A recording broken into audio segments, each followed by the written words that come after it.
बहुत सारे स्टूडेंट्स लगातार हमसे इस तरीके का सवाल पूछ रहे होते हैं, लगातार हम उन चीज़ों का जवाब देते हैं, लेकिन फिर भी कहीं ना कहीं बच्चा कुछ ना कुछ कंफ्यूजन में रह जाता है। ऐसी सिचुएशन में अगर बच्चा कंफ्यूजन में रह जाता है तो उसकी प्रिपरेशन के ऊपर बुरा असर पड़ता है, और अगर प्रिपरेशन में बुरा असर पड़ेगा दोस्तों तो कहीं ना कहीं उस बुरे असर का हमारे ऊपर भी, हमारे पर भी एक दबाव पड़ता है कि हमारी वजह से या हमारी एक इस वजह से कि हम उस टॉपिक को ढंग से नहीं समझा पाए या बच्चों की उस दुविधा को दूर नहीं कर पाए और बच्चे का सिलेक्शन रुक गया। में दोस्तों आज टॉपिक ले रहे हैं कि क्या सेल्फ स्टडी से आईएएस बना जा सकता है।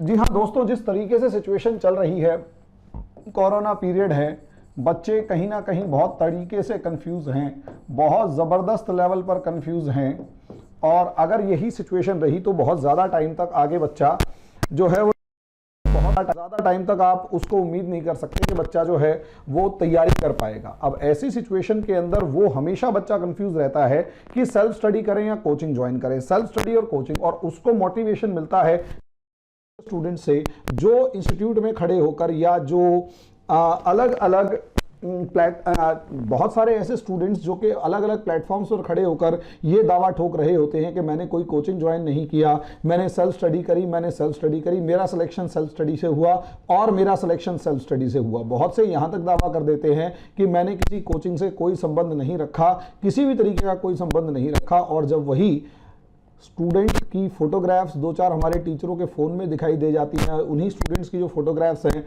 वो किसी इंस्टीट्यूट के क्लासरूम में दिखाई दे जाते हैं, तो हमारे को ऐसा लगता है कि कहीं ना कहीं वो झूठ बोल रहा है। और ऐसी सिचुएशन के अंदर बहुत सारे उठापटक होते हैं, लेकिन इसमें सबसे ज़्यादा परेशान हमारा वो भोला भाला स्टूडेंट होता है जो सपने तो आईएएस बनने के देख रहा है, लेकिन कहीं ना कहीं भटक गया है और उसको लगता है कि वो सेल्फ स्टडी से सिलेक्शन लेगा, क्योंकि उस सेल्फ स्टडी से सिलेक्शन लेने वाले के लिए जो स्टूडेंट है वो अपने आप को उस स्टूडेंट में हीरो देख रहा है और खुद भी हीरो बनने की उसकी इच्छा रहती है। तो ऐसी स्थिति में दोस्तों सेल्फ स्टडी के ऊपर डिस्कशन बहुत ज़्यादा ज़रूरी बन जाता है कि असलियत में सेल्फ स्टडी हो कैसे या किस तरीके से की जाए। तो सबसे पहले समझ लीजिए हम जिस सेल्फ स्टडी की बात कर रहे हैं वो कौन सी सेल्फ स्टडी है, कौन सी सेल्फ स्टडी की बात हम यहाँ पर कर रहे हैं, क्योंकि यहाँ इसी सवाल के ऊपर मैक्सिमम स्टूडेंट्स जो सिलेक्शन ले जाते हैं वो खेल जाते हैं। उसके पीछे का कारण भी मैं बताऊंगा कि वो बहुत से सेलेक्टेड स्टूडेंट्स जो सेल्फ स्टडी चिल्ला रहे होते हैं वो झूठ क्यों बोलते हैं,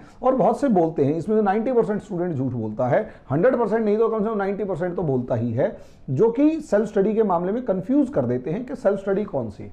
असलियत में अगर आप देखेंगे तो यहाँ जो सेल्फ स्टडी है ये दो तरीके की है जिसे आप बात कर रहे हैं। एक वो स्टडी होगी जिसे मैं नॉर्मली अगर टाइप 1 कह दूं, समझिए इस चीज को, अगर मैं टाइप 1 की सेल्फ स्टडी कहूंगा तो एक जो नॉर्मल स्टूडेंट है, जो सेलेक्टेड स्टूडेंट है, वो क्या काम करेगा। जो सेलेक्टेड स्टूडेंट है उसने कोचिंग ज्वाइन किया, सिलेबस कंप्लीट किया, और उसके साथ साथ जब ये कोचिंग ज्वाइन करेगा, सिलेबस कंप्लीट करेगा, तो वो जो रिवीजन करेगा, रिवीजन के साथ साथ वो एनालिसिस और दूसरी चीजें जो प्रैक्टिस करेगा, एनालिसिस या अपना विजन जो डेवलप करेगा या उसमें प्रैक्टिस करेगा, उसमें जो टाइम डिवोट कर रहा है वो अपने आप में सेल्फ स्टडी है। अब असलियत में वो जो स्टूडेंट है वो ये दावा कर रहा है कि मेरा इस सेल्फ स्टडी की वजह से सिलेक्शन हुआ है, और वो ये कह रहा है कि मेरा जो सिलेक्शन है वो इसी सेल्फ स्टडी की वजह से हुआ है, बाकी मैंने थोड़ी बहुत हेल्प इधर उधर से ली। जब ये शब्द इस्तेमाल किए जाते हैं तो वो बिल्कुल ठीक कह रहा है। इसके बगैर किसी स्टूडेंट का सिलेक्शन नहीं हो सकता, ये पक्की बात है। रिवीजन के अलावा, रिवीजन, टेस्ट, प्रैक्टिस और सब चीज़ों के अलावा, इनके अलावा बार बार किताबें पढ़ने के अलावा, बार बार न्यूज़पेपर पढ़ने से, मैगजीन्स पढ़ने से, आर्टिकल्स पढ़ने से ही आपका सिलेक्शन होगा, ये पक्की बात है। इन सब चीज़ों से आपका सिलेक्शन होगा, इसमें कोई दो राय नहीं है, यही 100% है और ये पक्की बात है। जब इसमें कोई दो राय नहीं है तो जो ये स्टूडेंट बोलता है वो कहता है जी मेरा सिलेक्शन सेल्फ स्टडी से हुआ, वो कभी इस चीज पर डिस्कस नहीं करता कि वो कोचिंग ज्वाइन किया या नहीं किया या क्लासेस कहां से ली। ऐसा स्टूडेंट बिल्कुल सही कह रहा है, बस तुमने उसका इंटरप्रिटेशन गलत निकाला। उस बच्चे ने ये वाला पार्ट आपसे डिस्कस ना के बराबर किया, या फिर वो कई बार इस चीज में टाल देता है कि मैंने कोचिंग ज्वाइन किया था लेकिन उससे कुछ खास फायदा नहीं हुआ, जो रोल मेरी सेल्फ स्टडी का था। तो बच्चे ने कहा इस कोचिंग का कोई फायदा नहीं है, हटाओ। ऐसे स्टूडेंट्स यहां पर सबसे ज्यादा मिलते हैं, और मैं ऐसे बहुतों से बात कर चुका हूं जो कहीं ना कहीं एक फेम के चलते कहो या कैसे भी कहो, वो कॉन्टिन्यूसली बात करते हैं और शोर मचाते हैं। वो बार बार सब जगह जितने भी प्लेटफॉर्म्स पे जाते हैं उन प्लेटफॉर्म्स पे जाके यही दावा करते हैं कि हमारा सिलेक्शन सेल्फ स्टडी की वजह से हुआ। क्रॉस क्वेश्चंस में एक दो बातें हो जाती हैं जिसके अंदर वो बहुत ही सफाई से इस चीज़ को वो लगा जाते हैं कि हमारा कोचिंग क्लासेस से कुछ ज़्यादा फायदा नहीं हुआ, या हुआ भी इतनी हेल्प नहीं मिली। यानी वो बहुत हल्के में उस कोचिंग क्लासेस को, कोई भी कोचिंग क्लास हुई, उसको लेकर निकल लेते हैं। अब दूसरी तरफ अगर आप देखें तो टाइप 2 स्टूडेंट्स होते हैं।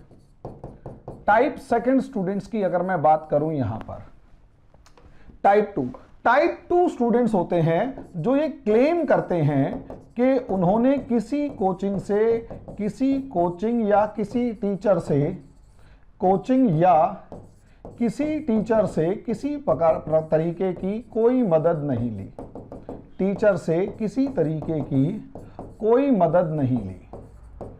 ये जो स्टूडेंट हैं कोई मदद नहीं ली, ये बिल्कुल सही कह रहे होते हैं। अगर इसमें कोई सच कह रहा होता है तो ऐसे भी स्टूडेंट्स प्रेजेंट होते हैं, ऐसे बच्चे भी प्रेजेंट होते हैं। अब ऐसे बच्चे जो हैं वो सबसे पहले, लेकिन मेरा यहां पर सवाल है, आप सेल्फ स्टडी करने से पहले यह देखिए कि क्या सेल्फ स्टडी करने के लायक आप हैं या नहीं हैं, और इसको करने के लिए आपको कुछ सच्चाइयां मालूम होनी चाहिए। और उन सच्चाइयों के अंदर एक सच्चाई यह भी है कि आप कौन से वाले स्टूडेंट को सुनकर मोटिवेट हुए, कौन से स्टूडेंट को सुनकर मोटिवेट हुए, यह देखिए आप। अब ऐसी सिचुएशन में किसी कोचिंग, किसी टीचर, किसी तरीके से कोई मदद नहीं ली जब ये स्टूडेंट कह रहा है, तो मैं ये मानकर चल रहा हूं कि जो स्टूडेंट ये कह रहा है वो बिल्कुल 100% ठीक है। लेकिन सबसे पहली बात, जब आप सेल्फ स्टडी करने जा रहे हैं तो उस रेशियो को देखिए कि वो रेशियो क्या है। वो रेशियो वास्तव में, असलियत में अगर 1000 वैकेंसीज निकली हैं, उन 1000 वैकेंसीज में से एक बच्चा सिलेक्शन लेके निकला है, यानी 0.1% के आसपास ऐसा परसेंटेज है, 0.1% की परसेंटेज है जो प्योरली सेल्फ स्टडी से स्टूडेंट सेलेक्ट हुआ है, सेल्फ स्टडी से स्टूडेंट सेलेक्ट हुआ है। और जनरल कैटेगरी के ये जो स्टूडेंट्स हैं, जनरल कैटेगरी में ये वाली रेशियो लगभग ना के बराबर होती है, क्योंकि कम माना जाता है कि उसमें कंपटीशन कंपैरेटिवली ज्यादा होता है। अब आप सोचकर देखिए कि सेल्फ स्टडी के अंदर, क्योंकि उसकी कट ऑफ ज्यादा है, सब चीजें ज्यादा हैं, तो वहां पर सेल्फ स्टडी से सिलेक्शन के चांसेस ना के बराबर हैं या बहुत कम है। लेकिन जो कम है उसमें भी अगर आप देखेंगे तो यहां पर भी उस स्टूडेंट का, जो सेल्फ स्टडी से स्टूडेंट सेलेक्ट हुआ है, उस स्टूडेंट का बैकग्राउंड चेक कीजिए कि उसकी स्कूलिंग कहां हुई है, कॉलेज कहां हुई है, अपब्रिंगिंग क्या है, उसका स्कूल कैसा था, उसकी स्कूलिंग कहां हुई, उसका कॉलेज कैसा था, उसकी अपब्रिंगिंग कैसी है, यानी उसके आसपास का माहौल कैसा है, किन लोगों के साथ उसका उठना बैठना था जो उसकी मदद कर रहे थे सिलेक्शन के लिए, किन लोगों के साथ उसका उठना बैठना था जो उसकी मदद कर रहे थे। अगर आप प्रॉपरली इस बैकग्राउंड को समझ जाते हैं तो आप अपने आप को फिर उससे कंपेयर करते हैं। कंपेयर करने के बाद आपको समझ में आएगा कि उसके पास जो प्लस पॉइंट था, क्या वो आपके पास प्लस पॉइंट है। वरना उस खाली जगह को, जिसके दम पे, उस सीढ़ी को जिसके दम पे वो सिलेक्शन लेके गया, वो आप अगर पूरी नहीं करेंगे या आपके पास नहीं है तो आपको उसका अल्टरनेट खोजना पड़ेगा। लेकिन यहां दूसरी कहानी चल रही होती है, और मेनली हिंदी मीडियम के स्टूडेंट्स के साथ दूसरी कहानी चल रही होती है। अब वो दूसरी कहानी ये चल रही होती है कि दोनों जगहों पर दोनों केसेस में यहां पर एक तरीके का मोटिवेशन मिलता है। अब वो मोटिवेशन में आप कौन सा मोटिवेशन लेकर जाते हैं इस चीज के ऊपर डिपेंड करता है। भाई सीधी सी बात है, टाइप 1 कह रहा है कि हां मेरा भी सिलेक्शन जो है वो सेल्फ स्टडी से हुआ। टाइप 2 भी यहां पर सेल्फ स्टडी के ऊपर फोकस कर रहा है, लेकिन साथ में ये दावा कर रहा है कि मेरा किसी भी तरीके से मैंने किसी भी टीचर की कोई भी मदद नहीं ली।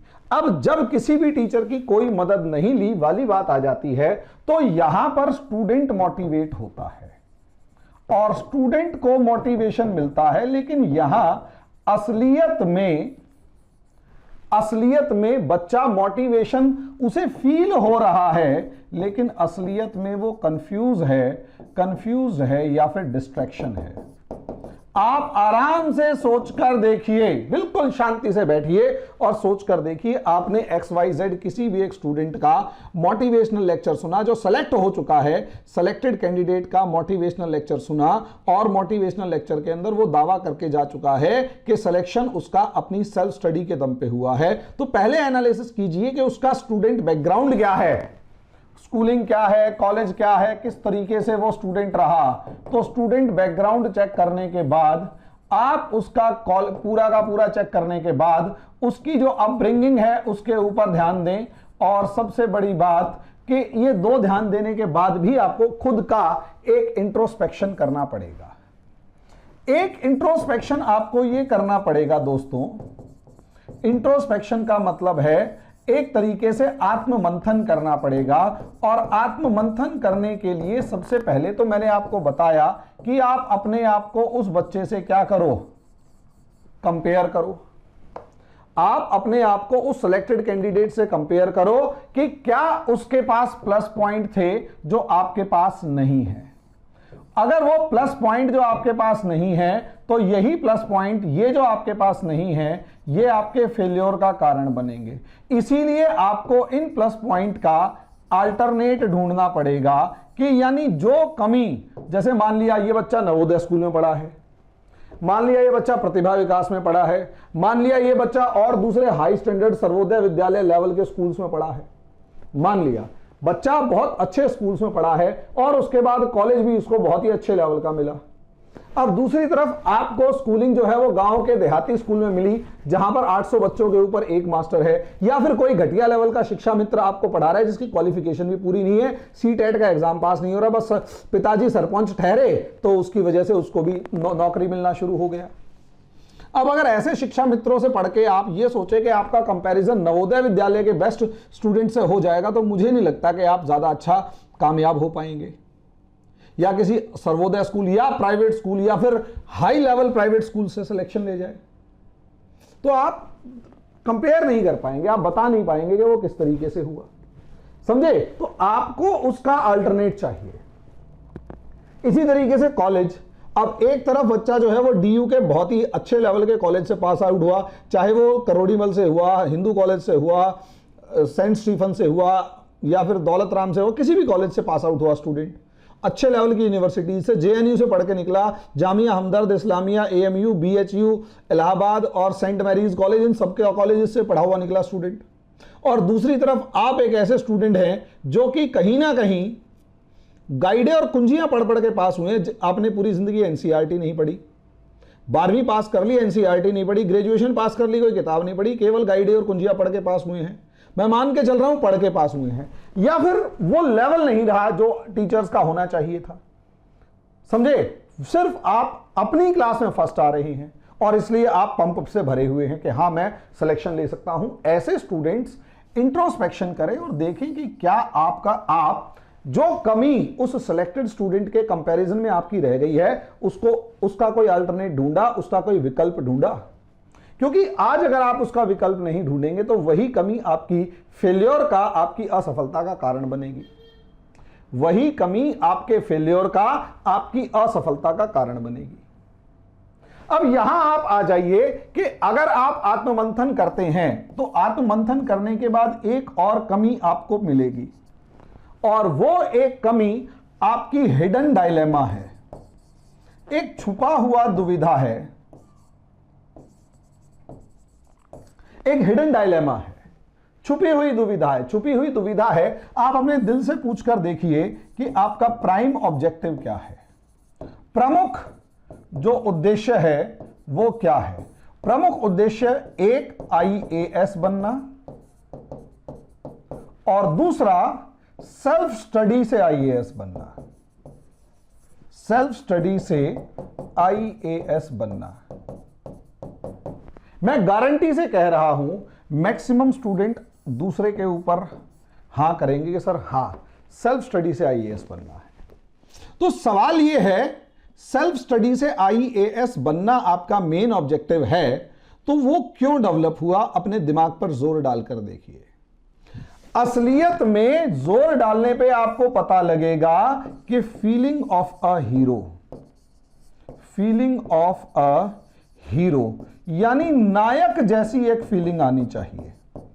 नायक जैसी फील लेना चाहते हैं आप, नायक जैसी फील, वैसी ही फील आप दुनिया को करवाना चाहते हैं जैसी फील आपने एक सिलेक्टेड स्टूडेंट जो ये कह रहा था कि मैंने सेल्फ स्टडी से सिलेक्शन लिया, उसको देखकर खुद फील किया।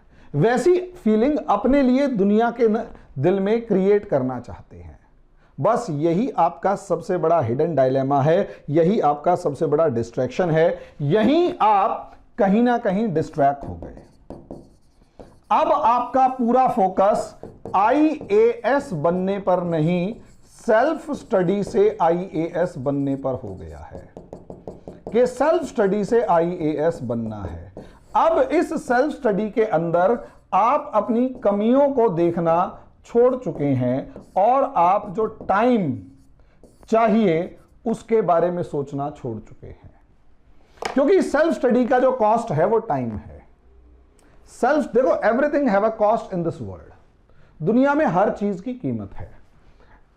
Everything in this world have a cost, everything in this world have a cost.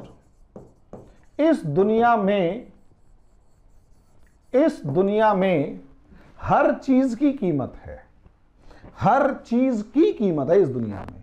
कोई एक चीज उठा लो, उसकी अगर कीमत नहीं है तो भूल जाओ, है वो कीमत जरूरी नहीं है पैसे में हो, वो अलग अलग तरीके से हो सकती है।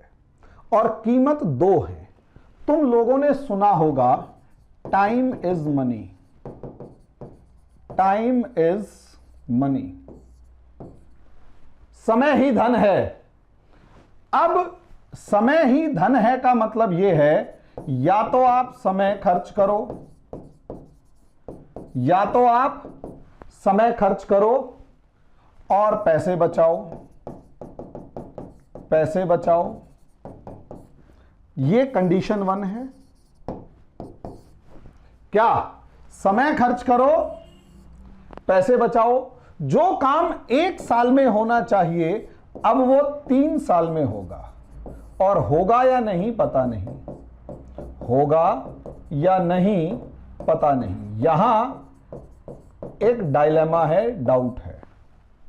क्योंकि मैंने बहुत सारे स्टूडेंट्स ऐसे देखे जो मेरे पास 3 साल बाद आए, पहले पूछकर चले गए। जो मान लिया 2018 में मैंने ये काम स्टार्ट किया या ऑनलाइन क्लासेस स्टार्ट करी, तो 2018 में फोन करके पूछ रहे हैं, फिर 2019 में पूछ रहे हैं, फिर 2020 में पूछ रहे हैं, और अभी भी वही यही पूछ रहे हैं, सर NCERT पढ़ी नहीं जा रही, अब एडमिशन कैसे लें, अब तो कोचिंग भी बंद हो गई है, ऑनलाइन के अंदर उनका विश्वास है नहीं। मैं मानकर चल रहा हूं। अब ऐसी सिचुएशन में आप मुझे एक बात सोचकर बताइए कि होगा या नहीं पता नहीं की बात क्यों है? क्योंकि 3 साल वेस्ट करने के बाद भी अगर आपने NCERT नहीं पढ़ी, और अगर पढ़ ली तो समझ में नहीं आई, तो असलियत में ये समझ ही तो विकसित करनी होती है। दूसरा है कंडीशन 2। कंडीशन 2, कंडीशन 2 क्या है? Save time, spend money. समय बचाओ, पैसे खर्च करो। मैं यूं नहीं कह रहा लाखों रुपए खर्च करो, मैं यूं कह रहा हूं कि स्पेंड मनी मीन्स जो भी कोई टीचर है या जो भी कोई कोचिंग है, जो भी कोई टीचर है, जो भी कोई कोचिंग है, वो असलियत में कुछ पैसों के बदले, जिससे उसका घर चलता है, जिसके ऊपर पूरा सिस्टम चलता है, उस पैसों के बदले आपका टाइम बचा देता है। जो काम आप एनसीईआरटी की बुक्स और दूसरी चीजों के लिए 2 साल से लेकर 3 साल खर्च कर रहे हैं, वो आपको मुश्किल से 6 से 8 महीने में कंप्लीट करवा देता है। ज्यादा डेप्थ में जाना हो तो चलो 1 साल में कंप्लीट करवा देता है। मैं सेल्फ स्टडी के बारे में ही समझा रहा हूं। तो सेल्फ स्टडी का डिसीजन लेने से पहले आप इन सब चीजों का एनालिसिस कीजिए, क्योंकि आज के दिन कोरोना पीरियड में खासकर अब हमने भी एनसीईआरटी का कोर्स आपकी चॉकलेट के खर्चे के नाम पे चला रखा है, आप उसे ज्वाइन कर सकते हैं। और प्रॉपर एनसीईआरटी आपके चॉकलेट के खर्चे पे, आप उसे ज्वाइन करके देखिए, आपको खुद फील हो जाएगा कि आपका कितना टाइम बचा। प्रॉपर एनसीईआरटी समझ में आनी शुरू हो गई, बेस मजबूत हो गया। ये रियलिटी है। पूरा कोर्स तो हो ही रहा है, एनसीईआरटी का कोर्स भी धीरे धीरे चल रहा है। और यही एक सिचुएशन है, 2 साल से 3 साल का जो टाइम है उसे 1 साल में कंप्लीट कर दिया। और अगर आप सिलेबस को कंप्लीट करने में सक्सेसफुल हो गए तो बाकी बचे हुए 2 साल जो हैं वो सिर्फ और सिर्फ आप रिवीजन करने में, टेस्ट देने में और एग्जाम देने में स्पेंड करते हैं और सिलेक्शन के पास पहुंच जाते हैं। यह समस्या है। तो इसलिए सेल्फ स्टडी का डिसीजन लेने से पहले आप यह जरूर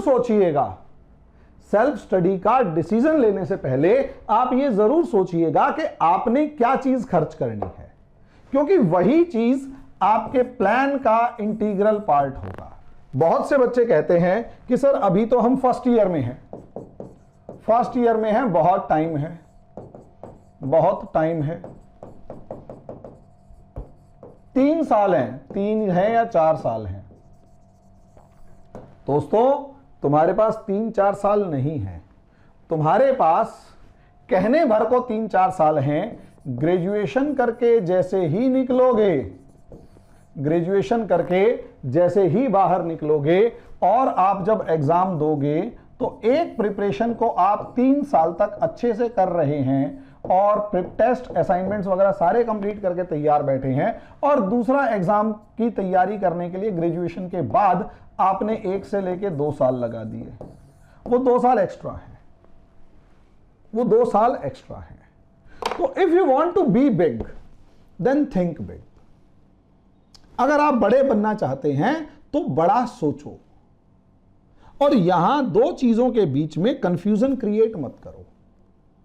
अब सवाल यह है, आपके दिमाग में बात आएगी कि सर क्या वो बच्चे पागल हैं जो यहां खड़े होकर लगातार कहते हैं, लगातार शोर मचाते हैं कि हमने तो सेल्फ स्टडी से किया। तो वो ऐसा क्यों करते हैं? आपके दिमाग में सवाल आया होगा। तो इसका जवाब भी ऐसे ही एक स्टूडेंट ने दिया, एक ने, बल्कि मैं 3-4 से ऐसे में बात कर चुका हूं, जो कई बार होता है कि यार तूने तो हमारा नाम अगर ले लेता तो थोड़ा अच्छा होता। तो वो कई बार हंस देते हैं, और उसने कहा सर आप भी जानते ही हैं। उसके पीछे रीजन समझिए। पहला मैंने बताया कि जो टाइप 1 स्टूडेंट है वो हमेशा ये कहता है मेरा सिलेक्शन सेल्फ स्टडी से हुआ, लेकिन कौन सी सेल्फ स्टडी से हुआ वो नहीं बताता। यानी वो अपने टीचर का रोल कम करके दिखा रहा है। और दूसरी तरफ वो स्टूडेंट जो किसी भी कोचिंग को आउटवर्डली रिजेक्ट कर देते हैं, वो भी अगर तो झूठ बोल रहा है फिर तो वो टाइप 1 में ही आ गया। अगर वो झूठ नहीं बोल रहा है तो भी कहीं ना कहीं उसको अपनी सच्चाई के साथ साथ कुछ और चीजें मिसगाइड करने में मजा आता है। उसके पीछे रीजन समझिए। दोस्तों, अगर आप उठाकर ये सारा मामला देखें तो जब हम तैयारी कर रहे होते थे 7, 8, 9 के आसपास, तो उस टाइम पर अगर आप देखें तो उस टाइम पर ये चीजों का बाजारीकरण नहीं हुआ था, खासकर कोचिंगों का बाजारीकरण नहीं हुआ था। तो कोचिंग सेलेक्टेड स्टूडेंट्स सिर्फ उन्हीं से बात करवाती थी जो कि उनके कोचिंग से पढ़े हुए होते थे। बाकी बाजारीकरण नहीं था, मार्केटिंग नहीं थी, तो इतना ज्यादा कुछ फर्क पड़ता नहीं था। 2-4 स्टूडेंट, 10 स्टूडेंट सेलेक्ट होते थे किसी भी कोचिंग के, तो वो 2-4-10 बच्चों की लिस्ट लगा देते थे, काम खत्म, फोटो के साथ। लेकिन जैसे ही 2013 आया और 2013 के बाद पूरी मार्केट का बाजारीकरण हो गया, सारे कोचिंगों का बाजारीकरण हो गया और एकदम से ऐसे कोचिंग मार्केट के अंदर आए या ऐसे कोचिंग मैदान में आए जो भले ही क्वालिटी कम दे रहे थे, भले ही वो ढंग से नहीं पढ़ा रहे थे, या भले ही वो टीचर उस स्टैंडर्ड के नहीं रख रहे थे जिस स्टैंडर्ड का सिलेक्शन देने के लिए टीचर होना चाहिए।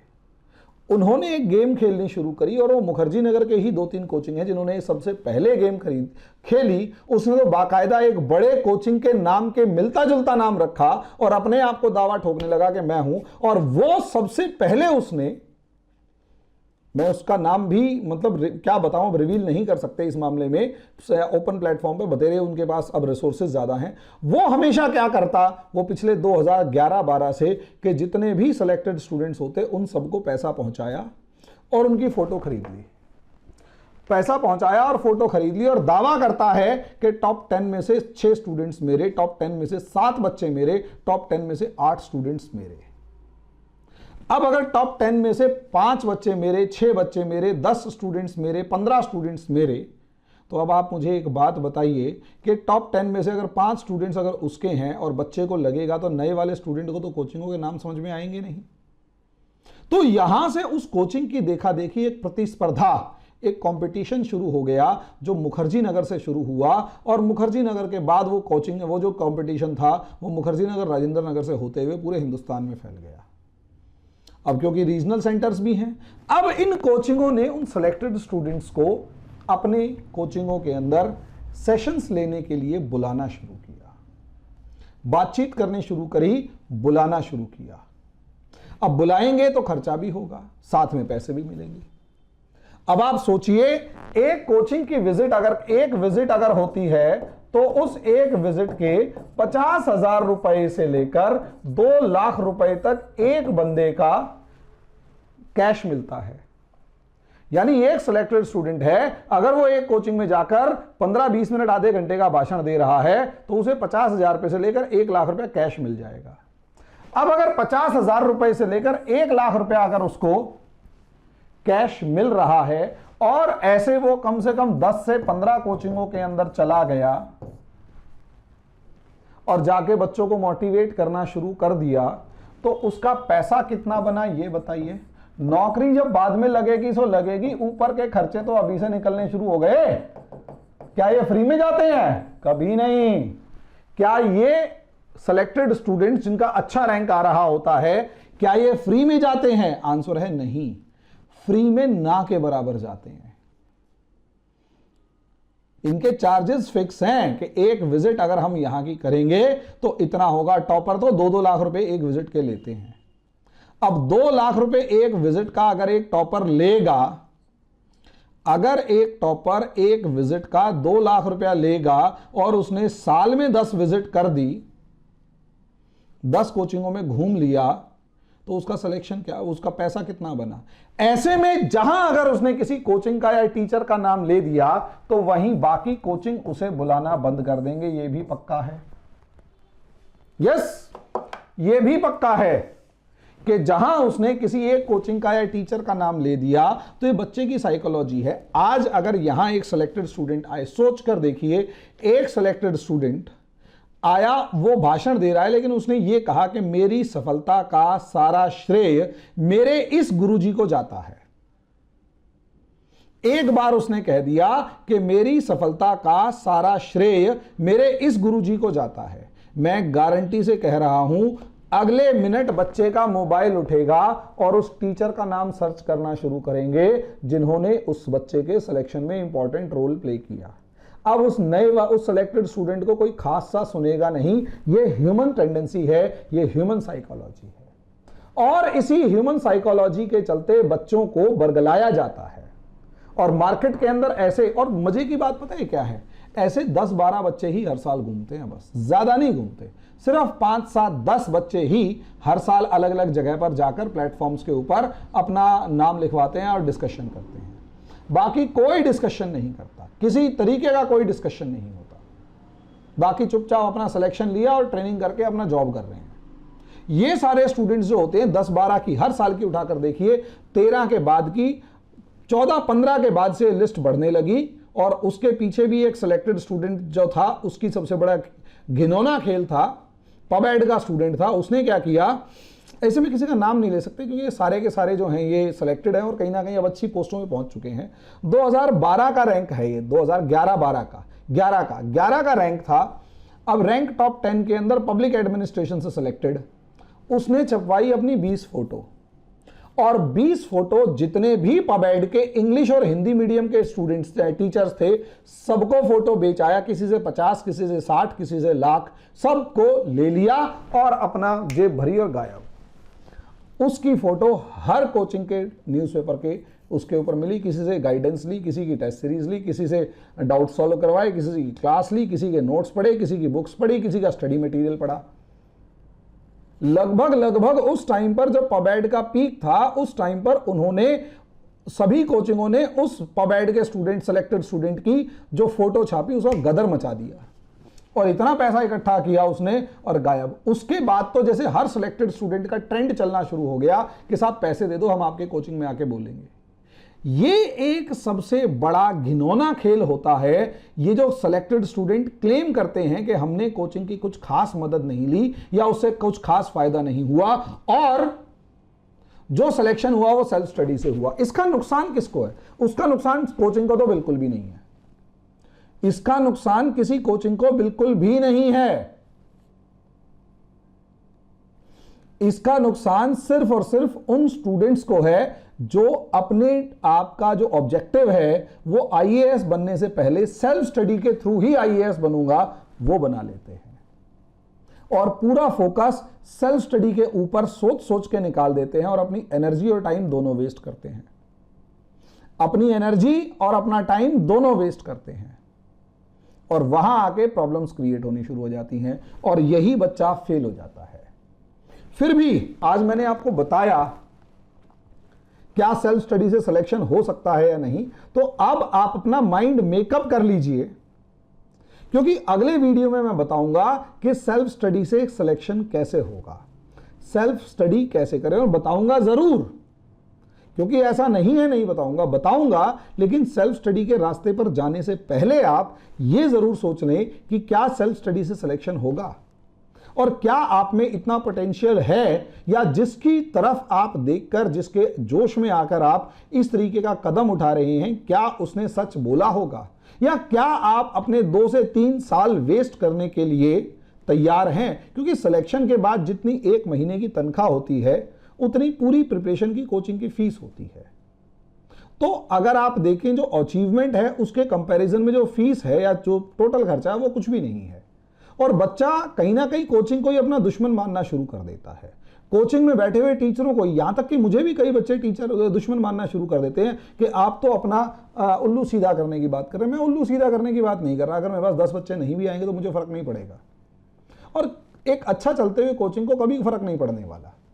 लेकिन फर्क उस स्टूडेंट को जरूर पड़ता है जिसने उनकी बातों में आकर उस सारे के सारे शो ऑफ को देखकर अपने आप को कंफ्यूज कर लिया और फंस के खड़ा हो गया सेल्फ स्टडी के जंजाल में। और अब अगर वो सेल्फ स्टडी से पीछे हटता है तो उसके अहम को चोट पहुंचती है और आगे बढ़ता है तो वो एक अंधेरे की तरफ बढ़ रहा है। इसलिए जागो, सिचुएशन को समझो। मार्केट में होने वाले इस सिलेक्टेड स्टूडेंट के द्वारा खेले जाने वाले जो 10-12 ही होते हैं, ज्यादा नहीं होते, इस गंदे खेल को समझो। कोचिंगों के द्वारा जो है कई मामलों में जो कई बार सिलेक्शन नहीं दे पाते, उन कोचिंगों के द्वारा खेले जाने वाले इस खेल को समझो और सही डिसीजन लो और अपने आप को जज करो कि क्या आप सेल्फ स्टडी कर पाओगे या नहीं कर पाओगे और अपनी कमियों को ढूंढो। अपनी स्कूलिंग को देखो, कॉलेज को देखो, उसके बाद डिसाइड करो कि क्या आप सेल्फ स्टडी कर पाओगे। और अगर आप फिर भी आपके पास इतना टाइम है कि अगले 5 साल आप इसमें लगना चाहते हैं तो मैं आपकी मदद करने के लिए अगला वीडियो जरूर बनाऊंगा कि सेल्फ स्टडी कैसे करें। आज के लिए इतना ही, धन्यवाद।